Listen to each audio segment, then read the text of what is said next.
My name's Dana Tai Soon Burgess, and I'm a modern dance choreographer. My great-grandparents immigrated to Hawaii from Korea in 1903. They actually settled on the plantations of Oahu.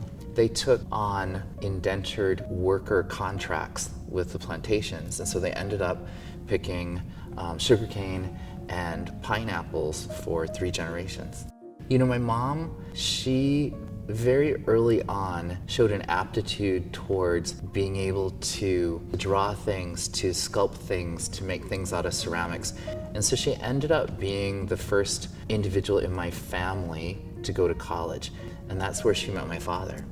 My father and my mother were both art students in the 1950s, and they started this lifelong journey of art making. Growing up with 2 artists as my parents really shaped my whole existence. It like formulated who I am. I was constantly watching them move through a creative process. And the neighborhood that I grew up in was a predominantly Hispanic neighborhood. And the first thing that I started to realize was that, you know, I would go from a bilingual school in the daytime to being in a very Asian household in the evening. And so there were all these different like cultural voices happening. And so what I realized was that for me, movement was going to be this really universal language that everyone understood. You know, I didn't have the same kind of aptitude that my brother, for instance, has for the visual arts, and my father and my mother had. But I knew I wanted to be an artist somehow. I suddenly came up with, oh my gosh, you know, I'm going to be a pianist.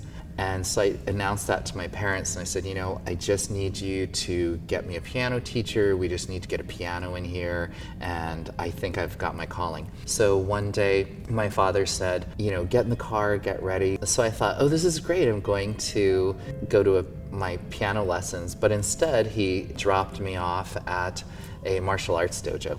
And so from 8 years old until about 16 and a half, I ended up just training in karate. So the interesting thing about martial arts is that it's very disciplined, and you're constantly training your body.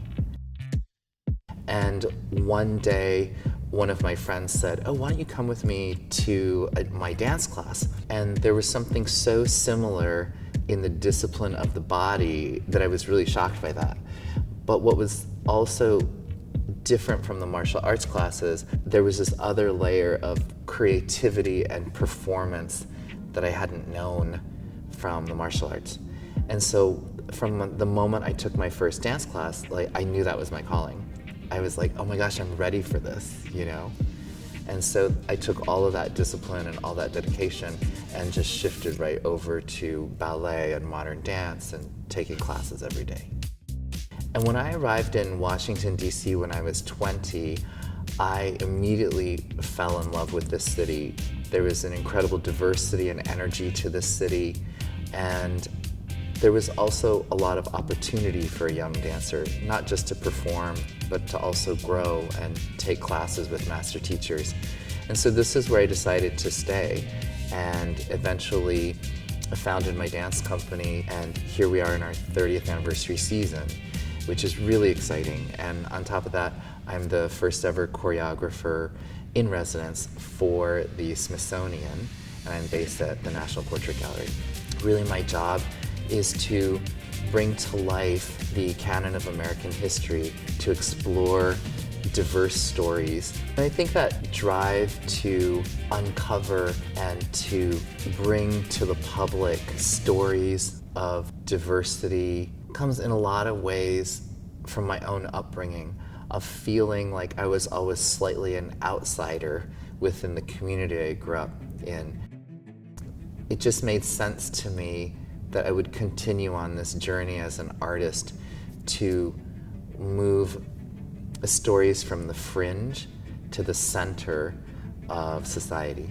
When I was a very young artist, I was able to have support that allowed me to grow as a young artist, to grow as a performer.